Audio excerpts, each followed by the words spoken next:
다 함께 찬송가 270장 부르시겠습니다.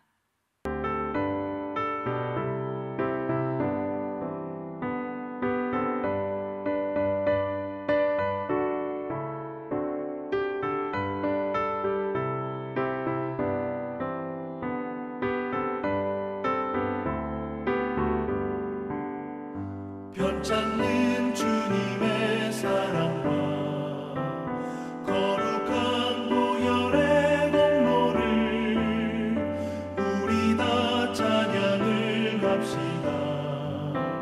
주님을 만나볼 때까지 예수는 우리를 깨끗게 하시는 주시니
주님의 거룩한 보혈을 날마다 입으로 간증해 담대히 싸우며 나가세. 천국에 들어갈 때까지 예수는 우리를 깨끗게 하시는 주시니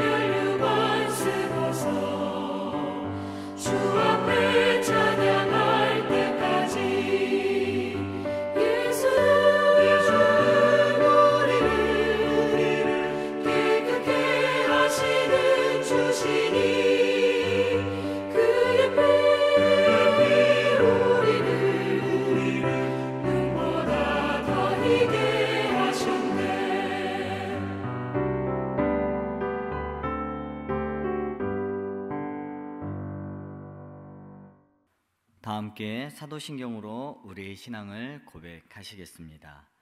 나는 전능하신 아버지 하나님 천지의 창조주를 믿습니다. 나는 그의 유일하신 아들 우리 주 예수 그리스도를 믿습니다.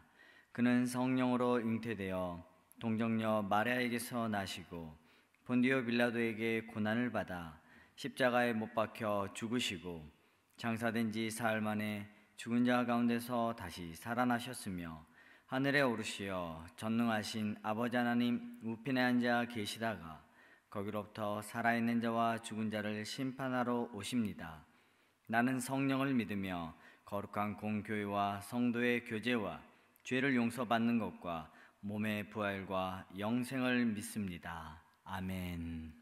오늘 우리에게 주신 하나님의 말씀은 요한복음 8장 48절에서 59절까지의 말씀입니다. 말씀 봉독하겠습니다.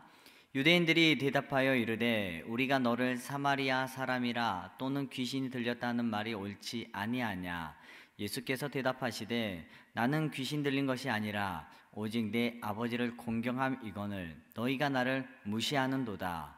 나는 내 영광을 구하지 아니하나 구하고 판단하시는 이가 계시니라. 진실로 진실로 너희에게 이르노니 사람이 내 말을 지키면 영원히 죽음을 보지 아니하리라. 유대인들이 이르되 지금 내가 귀신 들린 줄을 아노라. 아브라함과 선지자들도 주었거늘 내 말은 사람이 내 말을 지키면 영원히 죽음을 맛보지 아니하리라 하니 너는 이미 죽은 우리 조상 아브라함보다 크냐? 또 선지자들도 죽었거늘 너는 너를 누구라 하느냐? 예수께서 대답하시되 내가 내게 영광을 돌리면 내 영광이 아무것도 아니거니와 내게 영광을 돌리시는 이는 내 아버지시니 곧 너희가 너희 하나님이라 칭하시는 그이시라. 너희는 그를 알지 못하되 나는 아노니 만일 내가 알지 못한다 하면 나도 너희같이 거짓말쟁이가 되리라. 나는 그를 알고 또 그의 말씀을 지키노라. 너희 조상 아브라함은 나의 때 볼 것을 즐거워하다가 보고 기뻐하였느니라. 유대인들이 이르되 내가 아직 50세도 못 되었는데 아브라함을 보았느냐? 예수께서 이르시되 진실로 진실로 너희에게 이르노니 아브라함이 나기 전부터 내가 있느니라 하시니 그들이 돌을 들어 치려 하거늘 예수께서 숨어 성전에서 나가시니라. 아멘. 할렐루야. 이렇게 주님의 말씀을 삼아요 이 자리에 나오신 모든 분들을 주님의 이름으로 사랑하고 축복합니다. 오늘도 하나님의 풍성하신 그 놀라우신 은혜가 이 새벽을 깨워 이렇게 온라인으로 예배 자리에 참석하신 모든 분들께 그런 성도님들의 삶 속에 가득하기를 주님의 이름으로 축복합니다. 이 시간 온라인이긴 하지만 혹시 옆에 누군가와 같이 예배를 드리시고 계시다면 이렇게 인사를 나눴으면 좋겠습니다. 명절 동안 평안하셨습니까? 네, 명절 동안 평안하셨습니까? 이렇게 물어보면 꼭 이렇게 대답하시는 분들이 있습니다. 평안했겠냐? 네. 그렇게 대답하지 마시고 힘들었지만 그래도 감사와 평안이 넘쳤습니다. 이렇게 인사를 했으면 좋겠습니다. 왜냐하면요, 하나님께서 우리에게 건강을 주시고 사랑하는 그 가족들을 주셨기 때문에 어찌되었건 명절날 만날 수 있고 또 함께 명절의 그 기쁨을 누릴 수 있기 때문입니다. 그렇기 때문에 하나님께서 베풀어주신 그 은혜를 기억하시면서 늘 감사가 입술에 가득하기를 주님의 이름으로 축복합니다. 오늘 말씀을 들어가기 전에 옛날에 유행했던 개그가 있는데요, 그 이야기를 잠깐 하려고 합니다. 우리는 말귀를 못 알아먹는 사람들을 빗대어 무엇이라고 이야기를 합니까? 세 글자입니다. 무엇이라고 이야기를 하죠? 네, 사오정이라고 이야기를 합니다. 사오정이라고 이야기하는데 어느 날 이 사오정들이요, 한 명도 아닌 그 4명이나 되는 사오정들이 카페에 들어갔습니다. 말귀를 못 알아먹는 이제 사오정 4명이 뭉쳤으니 얼마나 답답하겠습니까? 그들은 카페에 들어가서 주문을 하기 시작합니다. 사오정 1이 이야기를 합니다. 나는 우유 주세요 라고 이야기를 하는 것이죠. 그러자 사오정 2가 이야기합니다. 그럼 나는 우유. 그러자 사오정 3이 주문을 합니다. 그래?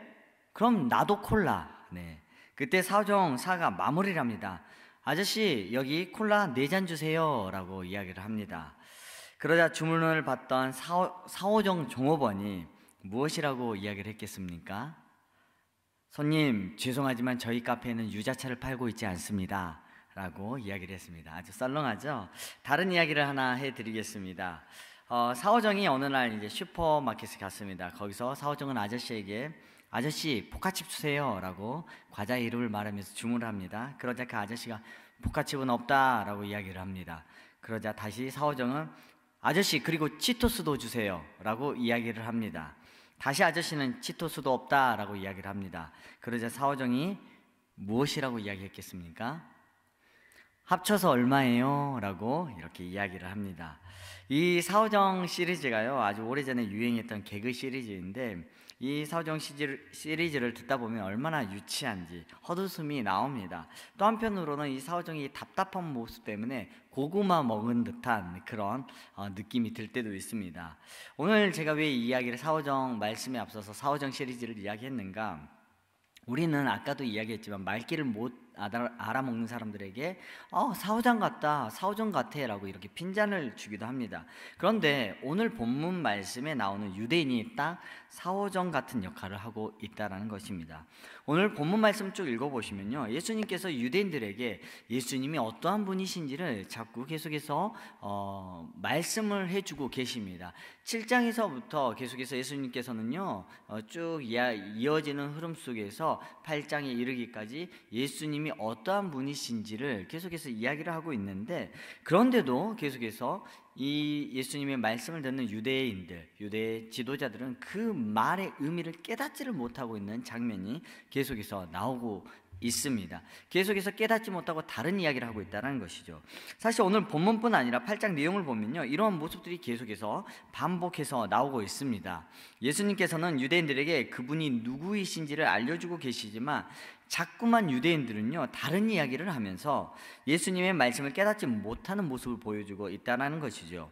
그래서 예수님께서는요, 하나님 나라를 선포하시고 복음을 선포하실 때 이런 표현들을 자주 사용하셨습니다. 누가복음 8장 8절에 보면 네 가지 땅에 떨어진 그 씨앗 비유가 나오지요. 한번 읽어드리겠습니다. 더러는 좋은 땅에 떨어짐에 나서 100배의 결실을 하였느니라. 이 말을 마치시고 외치시되, 이때 예수님께서 어떤 말씀을 하시냐면 들을 귀 있는 자들은 들을지어다. 네, 들을 귀 있는 자들은 들을지어다. 뿐만 아니라요, 마가복음에서도요, 마가복음 4장 23절에서도요 보시면요, 예수님께서는 들을 귀 있는 자는 들을지어다, 이런 표현들을 자주 하셨습니다. 왜냐하면 정말 예수님께서는 그 생명의 말씀으로, 또한 생명의 그 복음으로서 하나님 나라를 선포하면서 그렇게 가르치시고 선포하시는데, 그 수많은 무리들 중에서는요, 그 아무리 말을 해도 예수님의 말씀을 듣지 못하고 깨닫지 못하는 이들이 있었기 때문입니다. 특별히 유대인 종교 지도자들은요, 그들이 학식이 아무리 뛰어나고요, 그들이 정말 사회에서 높은 그런 높은 위치에 있으면서 많이 배우고 성경에 대해서도 그렇게 빠삭하게 안다고 하지만 정작 예수님의 그 말씀을 들을 기가 없는 그 모습들, 답답한 상황들이 계속해서 연출이 되고 있습니다.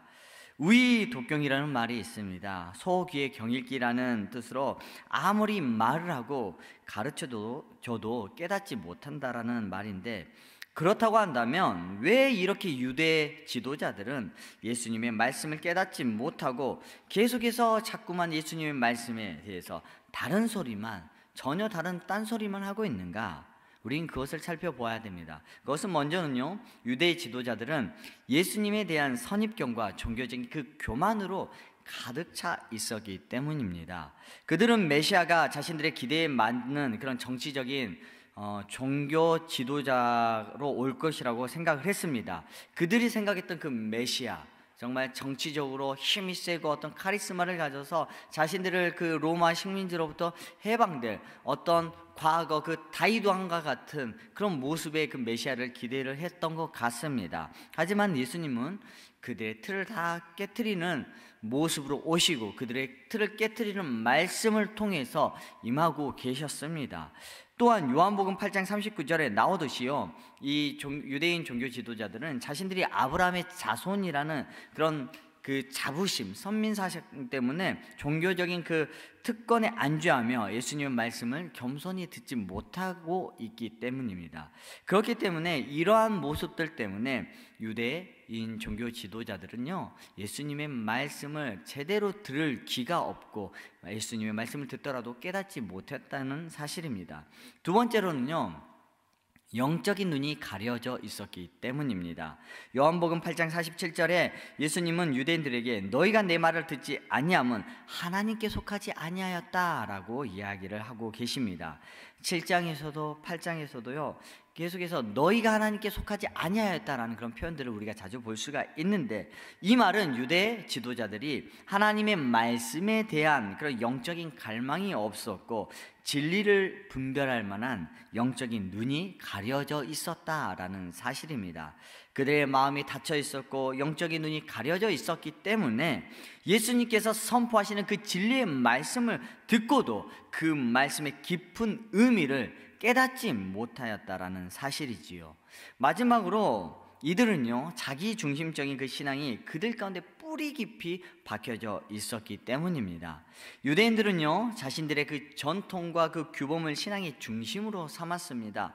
그 결과 그들은 하나님의 뜻이 아닌 그 하나님의 말씀을요, 자신들의 그 전통과 규범의 틀 안에서 해석을 하고 진짜 그 생명으로 오신 그 예수님이 오셨음에도 불구하고 그 생명의 말씀을 전해 주셨음에도 불구하고 자신들의 생각과 자신들의 규범과 전통에서 모든 것들을 해석하고 이렇게 이해하려고 했기 때문에 예수님의 말씀을 온전히 받아들이지 못하였다라는 사실입니다. 사랑하는 성도님들, 오늘 말씀을 통해서요, 우리는 중요한 신앙의 도전을 받게 됩니다. 그것은 무엇인가? 첫 번째로는요, 나는 하나님의 말씀을 듣는 데 있어서 겸손한가? 우리가 이것을 점검해 보아야 됩니다. 혹시 나도 내 신념과 고집으로 하나님의 말씀을 왜곡하고 있지는 않는지, 정말 우리가 신앙생활 하다 보면요, 수많은 그런 자신만의 어떤 신앙관을 확립해 가면서 하나님의 뜻보다는 자신의 생각, 자신이 해왔던 그런 신앙의 모습들을 때로는 고집하면서 하나님보다 더 앞서서 그런 모습으로 나아갈 때가 있다는 사실입니다. 우리는 그래서 말씀을 듣고도 그 말씀을 말씀대로 하나님 뜻대로 그렇게 깨닫고 그렇게 실천하지 못하고 혹시 내 기준, 내 신앙관에 맞춰서 이렇게 살아가고 있지는 않는지 우리는 이것을 점검해 보아야 합니다. 두 번째로는요, 나는 성령님의 도우심을 구하며 말씀을 묵상하고 있는지를 돌아보아야 할 것입니다. 성령님의 인도하심 없이는요, 인간의 노력만으로 하나님의 말씀을 온전히 깨달을 수가 없다라는 사실이지요. 그래서 우리는요, 날마다요 주님 전에 나와서 성령 충만함을 이렇게 기대하면서 기도와 말씀을 통해 성령의 조명을 구해야 됩니다. 제가 예전에 설교 때 그런 이야기를 드렸습니다. 성령 충만이라는 것은 결국에 무엇이냐며 내 자신을 비워내는 것이다. 내 자신을 비워낼 때 성령님께서 함께 하신다라고 이야기를 했는데, 그렇게 나 자신을 비워내고 성령님께서 내 자신을 가득 채울 때 하나님의 살아계신 말씀이, 나를 향한 말씀이, 오늘 하루 나에게 주신 말씀이 깨달아지는 은혜가 있다라는 사실이지요. 세 번째로는 나는 하나님의 말씀에 순종하며 살아가고 있는가, 이것을 점검해 보아야 됩니다. 특별히 우리가 살아갈 때 나의 기준이 아니라, 나의 생각과 나의 판단이 아니라, 나의 경험이 아니라 하나님의 말씀을 기준으로 삼아서 살아가고 있는지, 정말 하나님의 말씀 앞에 겸손한 모습으로 나는 서 있는지를 점검해 보면서 살아가야 될 것입니다. 특별히 오늘 우리에게 이 주신 이 말씀들을 늘 기억하면서요, 정말 살아계신 하나님께 늘 나아가서 말씀이 나의 삶의 기준이 되게 하여 주십시오. 하나님의 말씀을 읽어갈 때 성령님 역사하여 주셔서 내 뜻과 내 경험과 내 판단이 아니라, 내 생각이 아니라 성령님께서 아버지 하나님 충만하게 임재하여 주셔서 이 주신 말씀이, 나에게 주신 말씀이 어떠한 말씀인지를 깨닫는 지혜를 달라고, 은혜를 달라고 우리가 기도해야 될 줄 믿습니다. 마지막으로 정말 겸손하게, 정말 주님의 그 말씀 앞에 겸손함으로 나아가서 그 주신 말씀을 붙잡고 순종하는, 그렇게 순종의 모습으로 그렇게 행동까지 이어지는, 주님의 말씀을 듣고 깨달았다면 순종에까지 이르는 모습으로 살아가야 될 줄 믿습니다. 오늘 우리에게 주신 이 하루도 주신 말씀 기억하시면서 주님 안에서 승리하며 살아가는 우리 모두가 되기를 주님의 이름으로 축복합니다. 아멘. 이 시간 다 함께 268장 찬송하시겠습니다.